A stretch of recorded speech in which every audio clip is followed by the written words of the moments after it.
Kita lanjut jalan. Sampailah kita di pos 3.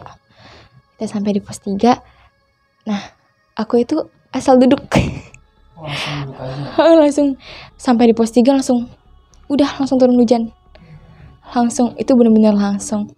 Karena kan seharusnya itu kalau orang haid itu ditatakin trash bag atau matras gitu kalau untuk duduk. Iya, harus dialasin.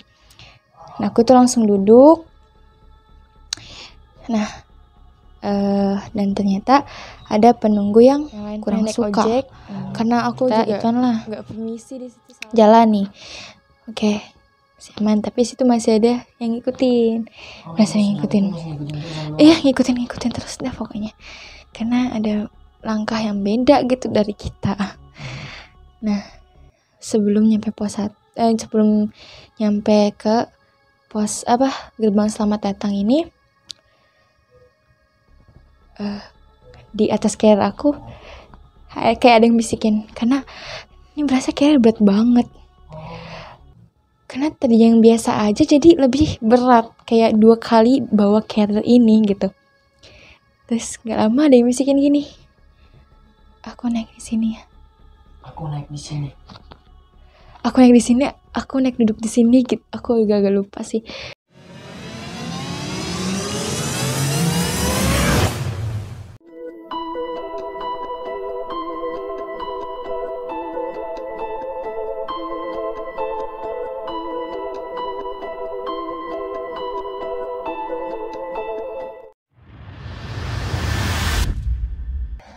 Assalamualaikum warahmatullahi wabarakatuh. Balik lagi sama gua Aris, masih di channel Dimensi Mistik. Gimana nih kabar teman-teman di rumah? Semoga teman-teman semua selalu dalam keadaan sehat dan selalu dalam lindungan Tuhan yang Maha Kuasa.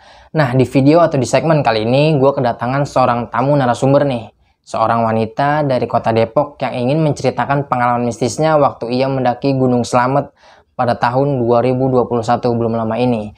Nah, sebelum ke alur ceritanya, buat teman-teman yang punya pengalaman mistis, baik itu mistis di pendakian atau mistis di luar dari pendakian, teman-teman bisa banget nih, langsung aja DM ke Instagram @dimensimistik atau bisa kirim melalui email. Nanti linknya bakal gue cantumin semua di kolom di deskripsi. Nah, kita langsung aja nih, kenalan sama narasumbernya. Assalamualaikum Kak Caya. Kak Caya, sebelumnya makasih banget nih, udah nyempetin waktunya datang ke Dimensi Mistik. Kak Caya, kalau boleh tahu tinggal di Depok mananya nih? Aku tinggal di Beji Kukusan. Beji Kukusan, Depok ya. Terus Kak Caya punya pengalaman mistis waktu pendakian di Gunung Slamet. Kalau boleh tahu kayak gimana nih Kak ceritanya? Jadi aku itu diikutin dari awal pendakian. Iya. Terus hipotermia. Oh, sempat hipotermia. Sempat. Sama turunnya ada beberapa kejadian yang sulit dilupain. Hal-hal mistis lah ya. Iya. Maaf nih Kak, ditahan dulu ceritanya. Lagi-lagi gue mau ngingetin nih buat semua teman-teman untuk terus dukung channel kami dengan cara subscribe, like, komen, dan share. Jangan lupa juga tuh diaktifin notifikasinya agar semua teman-teman selalu dapat notifikasi setiap Dimensi Mistik upload video terbaru. Ya udah, nggak usah berlama-lama, langsung aja kita petik ceritanya.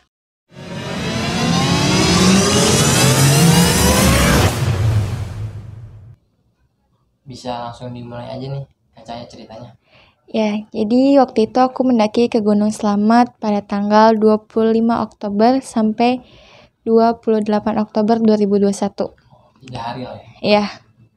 Nah, terus waktu itu aku masih di sekolah. Nah, itu tuh dadakan banget.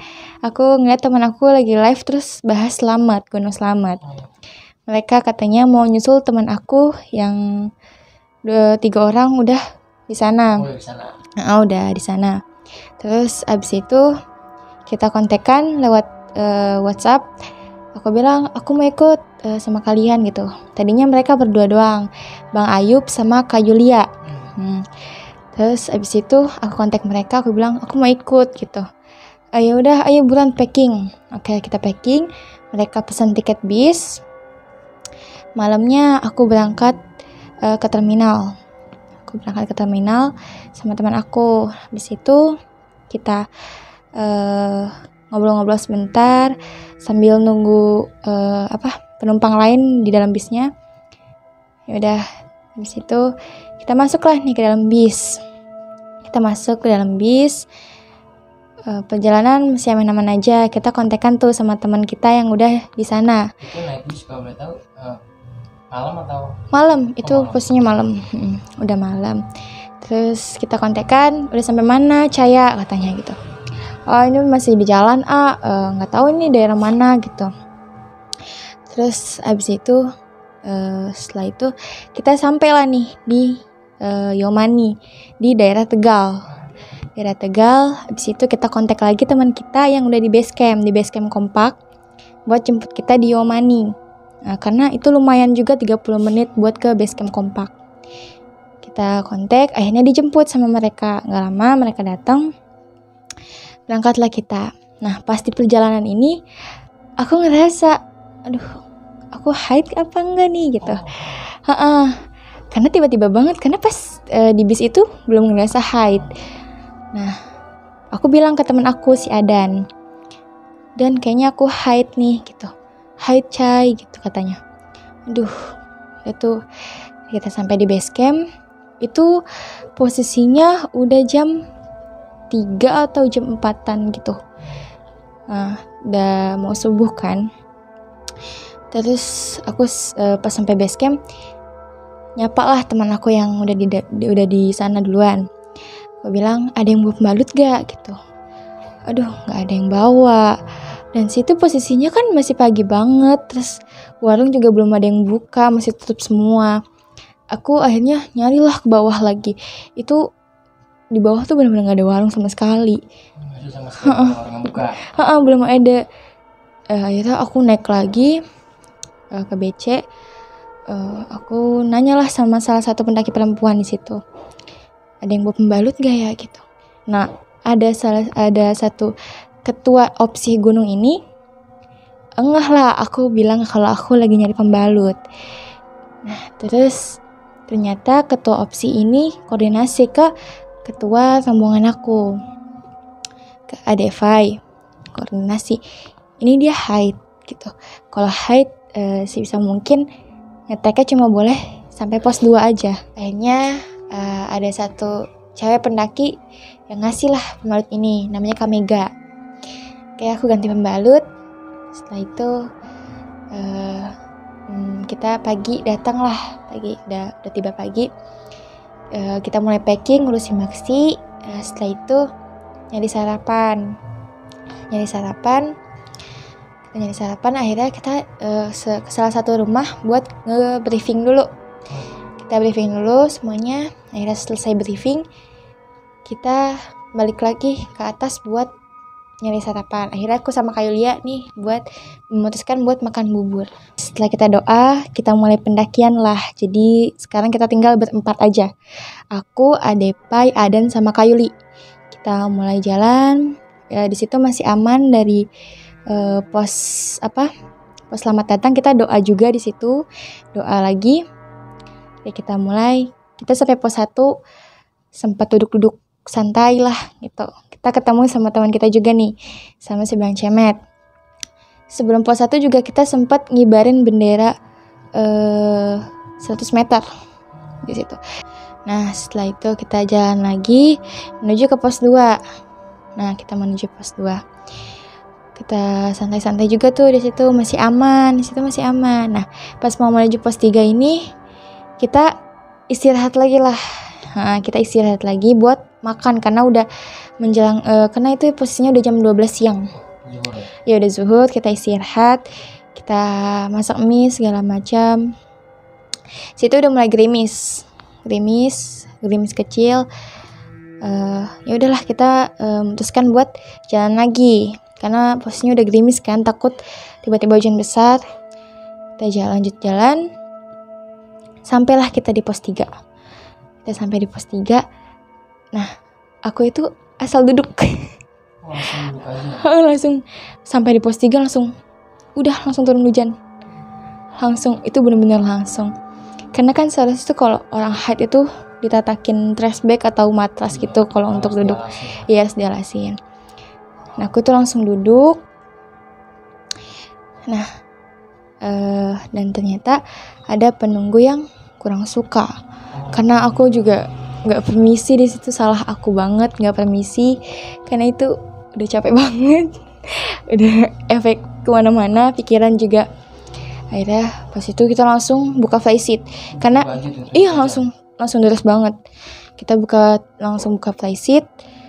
Aku kira hujannya ya sebentar doang kan, ternyata berlanjut sampai malam. Ternyata berlanjut terus. Kira situ pikiran aku kosong. Oh, ini via Gucci ya? Iya, via Gucci. Aku sampai di pos 3 ini. Terus setelah itu pikiran tiba-tiba kosong, bengong. Dan itu bengongnya niat ke pohon besar. Oh, ada pohon besar di pos? Iya, banyak sih. Tapi aku tertujunya ke pohon itu. Satu pohon itu. Aku bengong. Terus pikiran juga kosong banget. Udah dibilang jangan bengong gitu. Ayo ngobrol. Tapi di situ susah buat ngobrol. Oh, jadi Cahaya ini tatapannya kosong. Iya, kosong banget. Setelah itu tiba-tiba kedinginan. Karena itu hujan juga, sempat kena gerimis juga. Kedinginan, udah double jaket. Terus diangetin sama kompor, itu tetap gak berasa, benar-benar gak berasa. Iya, hipotermia. Akhirnya dibikinin satu tenda darurat, kapasitas 1-2 orang lah dibikinin. Akhirnya aku masuk tenda itu, diangetin sama satu rombongan lain perempuan, diangetin lah, dipeluk. Itu benar-benar belum gak berasa anget juga, masih tetap dingin. Temanku lah datang satu lagi buat ngangetin. Udah tiba-tiba di situ nggak sadar sama sekali. Oh, hilang kesadaran. Itu udah hilang kesadaran. Akhirnya tiba-tiba pas aku bangun, katanya itu sempat digendong buat ke tenda yang lebih besar. Karena itu tendanya juga udah tembus sama air hujan. Karena itu hujannya udah deras banget. Kita dipindahin, itu udah mulai sadar. Karena itu udah dibungkus juga sama aluminium. Udah dibungkus juga. Double jaket. Terus double sarung tangan juga. Abis itu aku bilang, aku izin buat ganti baju. Karena kan keringet basah juga. Itu juga memicu hipotermia. Setelah itu kita ganti baju. Makan lah kita, udah disiapin. Kita makan. Terus udah bisa diajak ngobrol akunya, ngobrol, bercanda lah di situ, kita bercanda. Nah, jadi kita di situ berlima jadinya, sama ada satu cowok yang ikut ke rombongan kita. Jadi di satu tenda itu kita berlima. Nah, teman aku ini si Bang Ayub yang udah di pos 4 duluan, akhirnya turun lagi. Karena itu posnya udah mau maghrib juga. Dia turun lagi ke bawah, katanya ngedenger aku lagi sakit. Akhirnya dia turun lagi ke bawah. Aku lupa, sama Bang Cemet di situ. Jadi kita bertujuh lah. Udah bertujuh di situ. Kita udah mulai bisa bercanda. Nah, pas malamnya ini udah mulai kedinginan lagi. Udah mulai kedingin lagi. Itu hujannya masih udah rintik-rintik sih, nggak sederas yang sore tadi. Udah mulai rintik-rintik lah. Kita udah mulai tidur. Akhirnya aku pakai sarung tangan lagi. Terus masih aman, gak hipo lagi. Tidur lah. Nah, tengah malam ini teman aku bangun, jaga malam lah. Si Adepai, Bang Cemet sama Bang Ayub. Nah, katanya mereka itu kan kita tuh nadah air pakai dirijen gitu kan di samping tenda. Katanya kayak ada yang mau ngambil dirijen kita, tapi pas di center tuh nggak ada sama sekali. Nggak ada orangnya, tapi itu jelas banget gitu. Akhirnya mereka masuk lagi ke dalam tenda. Oke lah. Pagi tiba nih, aku dibangunin itu sekitar jam 3 jam 4-an. Itu aku udah dibangunin. Saya mau summit gak gitu? Iya, tunggu. Ngisi tenaga dulu. Terus habis itu kita masak buat summit. Kita masak lah. Kita makan, kita sarapan. Setelah itu udah agak cerahan. Belum cerah nih. masih gelap sedikit. Aku bilang ke Adan, dan pengen pipis gitu. Sebelum summit aku pengen pipis dulu. Aku bilang ke Kak Yuli mau pipis gak gitu. Oh ya udah ayo. Sama satu lagi Kak Mega mau pipis juga. Jadi kita bertiga nih pipis. Carilah kita tempat yang aman. Nah, kita dicariin sama Adan tempat yang aman. Ternyata di situ Adan nemu pembalut bekas. Oh, pembalut bekas. Cahaya. Bukan. Oh, ada pembalut bekas orang lain lagi. Bekas orang lain itu. Itu bekas orang lain, dan situ banyak sampah berserakan. Akhirnya Adan bilang, Cai jangan di sini, ayo ganti tempat. Ya udah kita ganti tempat. Pipis lah aman kita bertiga udah. Setelah itu nggak lupa juga numpang dulu. Kita akhirnya balik lagi ke tenda. Terus setelah itu kita doa nih semuanya. Terus aku bilang ke Adan, dan ayo duluan gitu. Jadi kita berdua nih. Nah, pas di pos 3 ini, pas mau summit, aku pas lagi jalan sama Adan nih duluan, kayak ada yang ngikutin gitu dari belakang. Aduh, perasaan udah gak enak nih. Udah gak enak. Kayaknya, Dan ayo pelan-pelan ya gitu. Dia Cai gitu katanya. Oke, kita jalan berdua. Oke lah, mereka nyusul. Kalau mereka nyusul masih aman. Kita masih aman nih sampai pos 4. Terus pas di pos 4 ini kan ada mata air. Kita isi air dulu di situ karena persediaan air juga udah mulai menipis. Nah, kita sarapan lagi, makan roti. Kita udah selesai semua. Udah ngumpul juga. Akhirnya kita memutuskan ayo jalan lagi, kita ngejar waktu gitu. Oke, kita jalan lagi. Kita sampai pos 5 aman aja. Tapi di situ aku ngerasa masih ada yang ngikutin. Pokoknya ngikutin terus gitu di belakang. Terus sampai pos 5 istirahatlah, duduk sebentar. Terus aku ke batas vegetasi. Udah mulai batu-batu. Aku naik sekitar 5 langkahan lah. Aku naik tuh. Terus buat foto-foto. Aku tadinya mau naik ke atas puncak. Cuma kata panitia opsih gunung itu bilang jangan dipaksain, takutnya di atas badai. Karena di situ posisinya udah kabut semua. Kabut tebel banget. Ya udah, akhirnya kita foto-foto aja di sini. Agak kecewa juga, cuma aduh, aku udah tahu mungkin karena aku lagi haid juga. Makanya dikasih kabut gitu. Oke, kita foto-foto. Nah, terus kata ketua rombongan aku, ada Pak bilang gini, saya udah ya sampai situ aja, jangan naik lagi gitu. Udah di situ aja. Oke, kita foto-foto.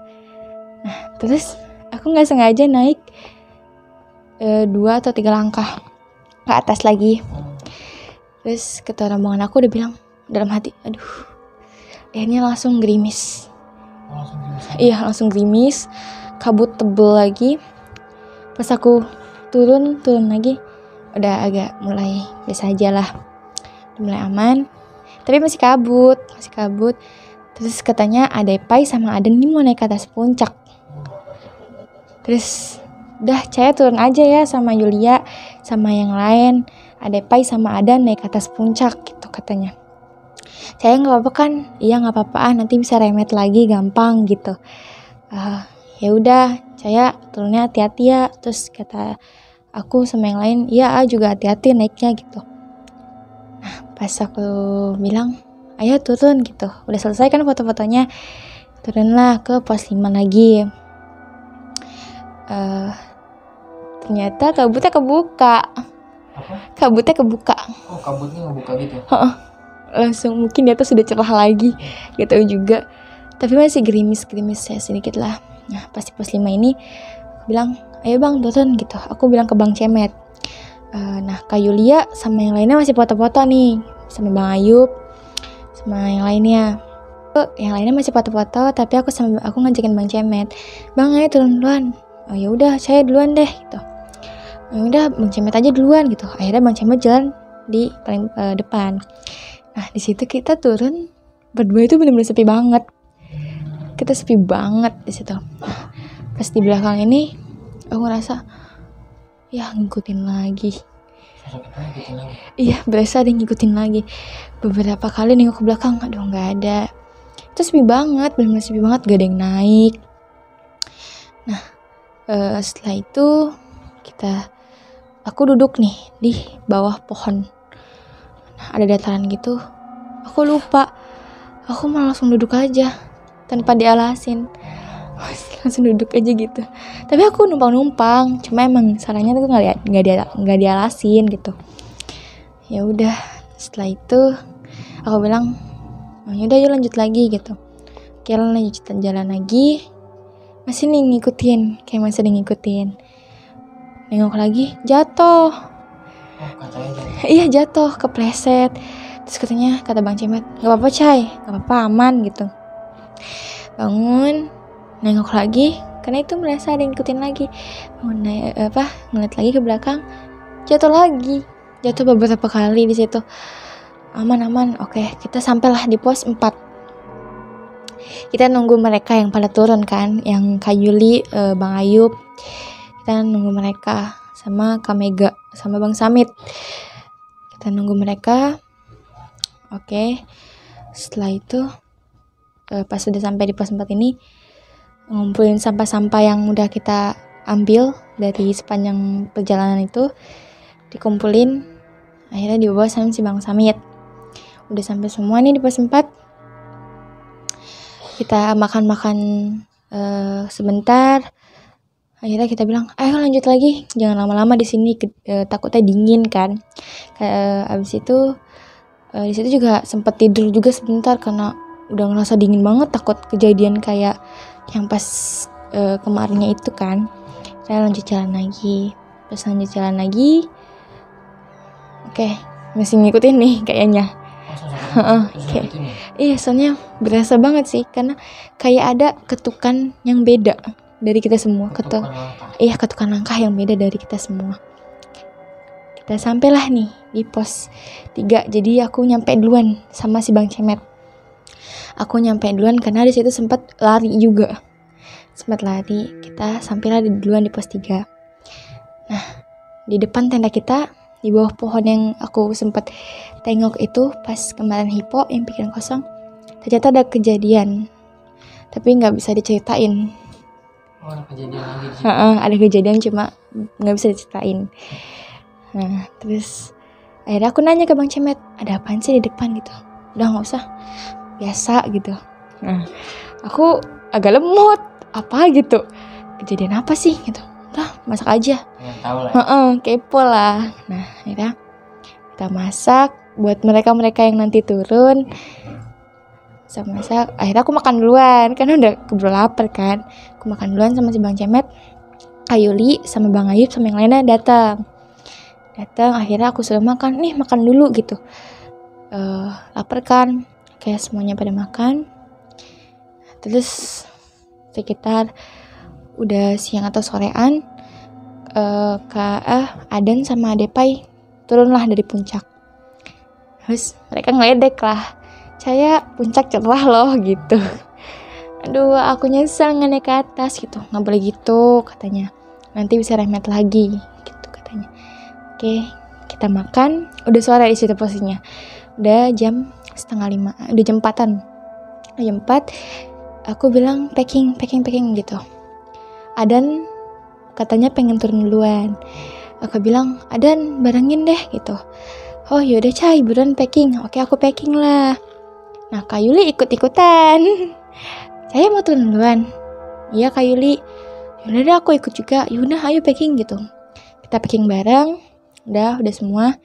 Ya, aku bilang ke yang lain.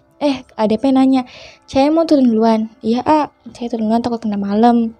Aku pikir jam 5 itu bisa lah turun sampai bawah itu gak kena malam. Nah, perkiraan aku salah. Kita pamit sama yang lain, sempat foto-foto juga sebentar di situ. Terus pamit, duluan ya. Nah, terus ada satu panitia juga yang ikut, Mas Gali namanya, ikut juga. Akhirnya kita turun berempat nih. Soalnya kita itu nggak bawa headlamp. turun itu sampai larut malam. Iya, jadi kita cuma ngandelin dari senter HP aja, dan itu semua baterai kita low. Nah, kita semua dah jalan lah nih, kita dari pos 3 masih aman, tapi di situ masih ngerasa ada yang ngikutin. Iya, ngikut terus dah pokoknya. Gimana sih kalau kita berasa ada yang ngikutin di belakang, kayak gitu dah. Terus sampai sebelum pos 2 deh kayaknya aku sempet ngeres dulu karena maghrib. Untungnya itu ada rombongan lain yang turun juga. Akhirnya kita bisa nebeng headlamp lah sama mereka gitu, penerangan. Aku di situ duduk lah. Jadi kita kepisah nih sama Mas Galih. Kita tinggal bertiga. Nah, kita bertiga. Terus aku pengen duduk. Nah, aku lupa. Akhirnya diingetin sama Adan. Caya, jangan duduk dulu, bangun gitu. Ini duduk di atas carrier gitu. Oh iya, tuh, oke. Kita nunggu maghrib. Setelah nunggu maghrib, lanjut jalan lah kita rame-rame nih. Oke lah, masih aman. Sampai di pos 2 masih ada yang ngikutin. Nah, menuju pos 1 ini ada kejadian yang ngebuat aku sampai trauma. Itu ngeliat pertama itu dijegat sama kuntilanak.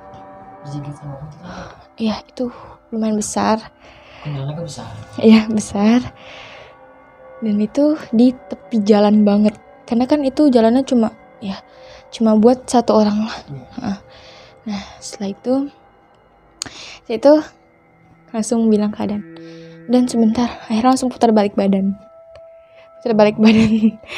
Terus Kak Yuli nanya, kenapa Caya, aman gak gitu? Bilang, aman, cuma capek aja, pengen istirahat. Aku bilang gitu. Oke. Nah, setelah itu aku emang kata Adan kan, Caya jalanan duduk aja, gak usah kemana-mana matanya. Namanya penasaran tapi takut. Nah, matanya kemana-mana lah. Nah, pas mata kemana-mana ini, lihatlah beberapa kuntilanak juga di sudut-sudut pohon, di atas pohon gitu, duduk sambil nguncang-nguncang kaki. Iya, itu lumayan. Oke. Setelah itu aku di pos 1 itu nangis karena nggak kuat banyak penampakan gitu ya.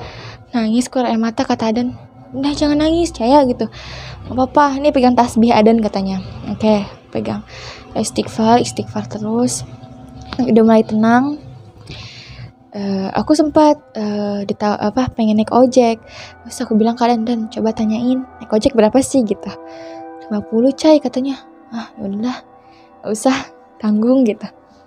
Nah, setelah itu yang lain pengen naik ojek, kita ituan lah jalan nih. Oke, aman, tapi situ masih ada yang ngikutin. Iya, ngikutin terus dah pokoknya, karena ada langkah yang beda gitu dari kita. Nah, sebelum nyampe ke pos gerbang selamat datang ini, di atas carrier aku kayak ada yang bisikin, karena ini berasa carrier berat banget. Karena tadi yang biasa aja jadi lebih berat, kayak 2 kali bawa carrier ini gitu.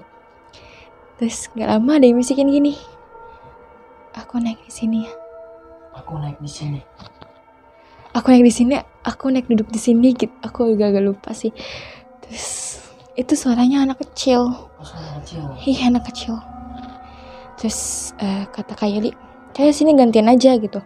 Gak apa-apa Kak Yuli, karena aku gak mau kalau dia juga ngerasa kalau carrier itu berat. Gak usah Kak Yuli gitu.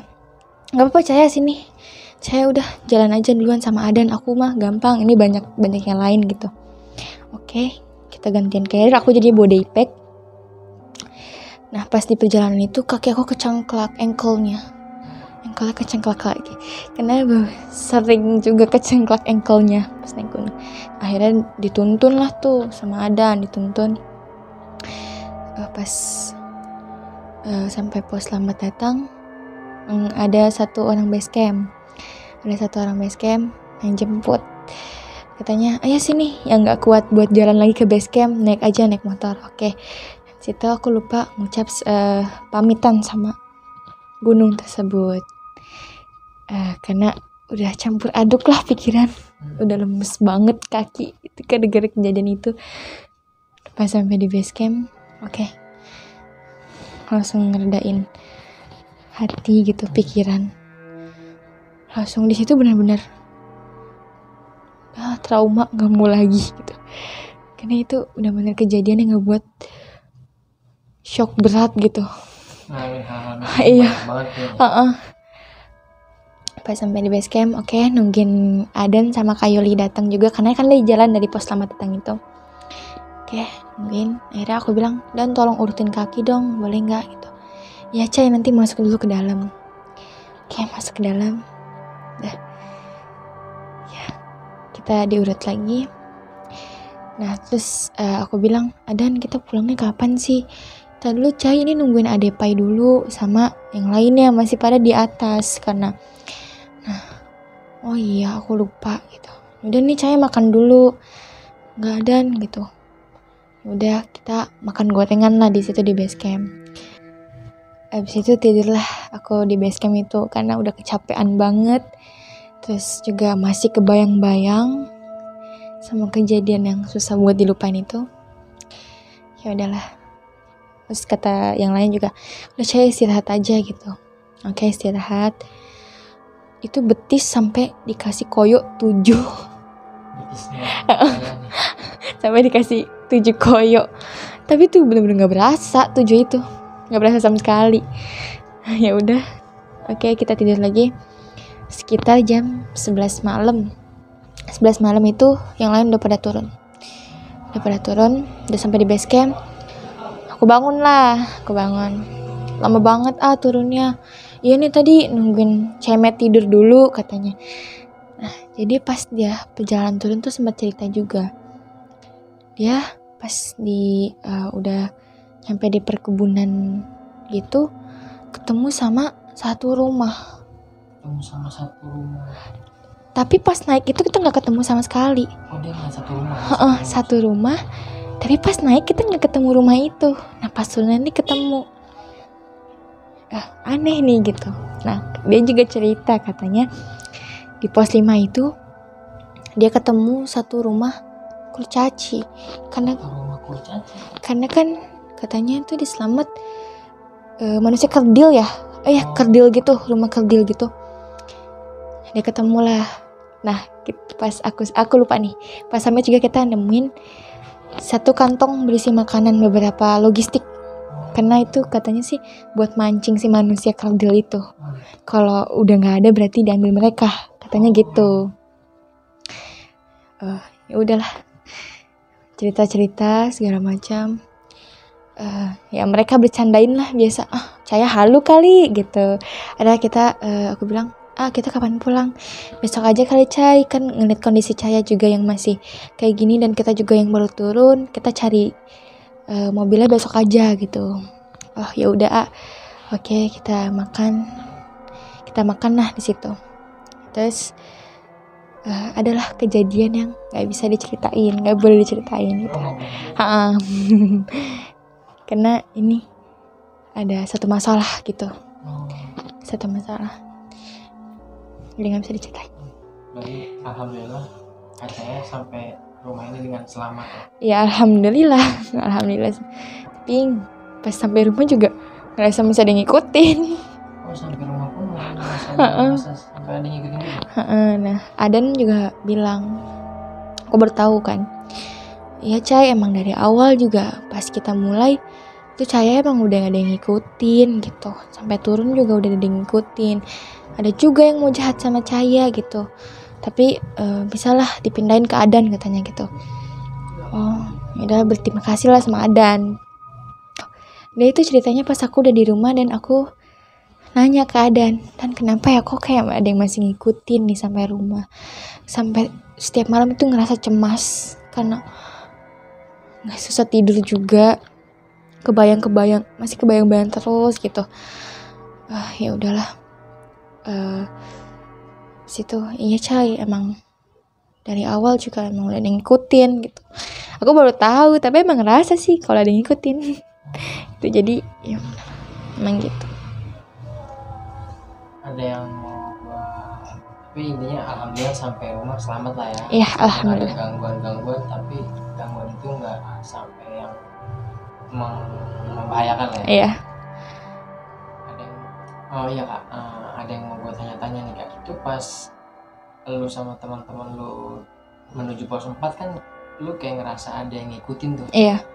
Itu yang merasakan yang diikutin itu lu apa semua teman-teman ikut merasakan yang mendengarkan? Aku doang kayaknya, karena mereka tuh nggak cerita. Aku tanya ke Kayuli pun yang turun bareng aku, nggak Cai, aman aja. Kayaknya kayak aku doang gitu yang ngerasain. Kayak Caya doang nih. Teman-teman semua biasa aja. Iya biasa aja. Terus kalau boleh tahu dia ngasih sosok nggak sih Ada. yang langkah itu? Oh enggak, kalau yang langkah itu enggak. Cuma gerak langkah aja, Iya. tapakan kaki gitu ya? Tapakan kaki aja sih yang beda dari kita. Terus yang menuju turun itu ngeliat kuntilanak. Itu yang lihat cuma Kak Caya sendiri juga? Kayaknya Adan pun lihat, tapi mungkin dia nggak mau cerita atau apa, nggak tahu juga. Oh, biar suasana. Iya, mungkin dia ngeliat juga, cuma nggak mau cerita ke aku karena mungkin takut akunya gimana juga. Itu banyak kak, kuntilanaknya banyak. Gimana? Yang setelah dicegat sama satu kuntilanak besar itu banyak banget. Itu di pohon semuanya. Di pohon pada iya, duduk nemplok gitu ya? uncang-uncang kaki. Terus satu lagi nih terakhir kak, yang anak kecil menumpang di carrier itu gimana tuh maksudnya? Kak Caya emang bener-bener denger banget atau sempet noleh ngeliat wajahnya atau gimana? Enggak sih, kayaknya sih itu yang pas aku ngeres pas maghrib itu sih yang ya kayaknya sih dari situ, karena kan aku belum sempat duduk sih, tapi baru jongkok doang. Kayaknya sih ngikut dari situ. Pas dibisikin gitu langsung lemes kaki. Di mana? Aku numpang di sini aja. Aku duduk di sini. Aku duduk di sini. Di atas carrier mungkin. Tapi merasakan beratnya sampai rumah atau gimana kak? Enggak sih, pas udah ditaruh ke Kayuli nggak tahu sih Kayuli ngerasain atau enggak. Oh, jadi teman bisa ke temen nih? Iya, karena dia bilang sini Caya, carrier kasih ke aku aja. Aku bilang nggak usah Kayuli gitu. Tanggung aku bilang kan. Nggak apa-apa, udah Caya sama Adan aja nih, bawa daypack aja gitu. Ya udah gantian lah. Udah tuh Mustah, karena benar-benar langsung sakit banget. Berat banget gitu. Kalau boleh diinin, cewek cowok tuh anak kecil? Cowok. Suara anak kecil cowok. Tapi sampai rumah alhamdulillah nih, maksudnya nggak ada gangguan. Nggak ada, cuma masih ngerasa aja kalau dia ada di sini. Tapi masih kita di rumah gitu merasakan. Iya, ngerasain. Cuma nggak tahu. Tapi seiring berjalannya waktu sih udah merasa biasa aja. Kak saya sekali lagi makasih banyak nih. Sama-sama. Berbagi cerita di Dimensi Mistik. Semoga selalu dalam keadaan sehat ya Kak. Amin. Dan dimudahkan segala urusannya. Amin ya rabbal alamin. Dan buat teman-teman, cerita yang dibawain sama Kak Caya ini bukan semata-mata untuk menakut-nakuti teman-teman, tapi dari cerita Kak Caya ini kita bisa memetik, ambil hikmah dari cerita ini ya Kak. Ya betul. Buang yang buruknya, ambil yang baiknya. Lagi-lagi gue mau ngingetin nih buat semua teman-teman untuk terus dukung channel kami dengan cara subscribe, like, komen, dan share. Jangan lupa juga diaktifkan juga tuh tombol loncengnya agar semua teman-teman selalu dapat notifikasi setiap Dimensi Mistik upload video terbaru. Ya udah, gue Aris Dimensi Mistik pamit undur diri. Assalamualaikum warahmatullahi wabarakatuh. Kak Caya makasih banyak ya.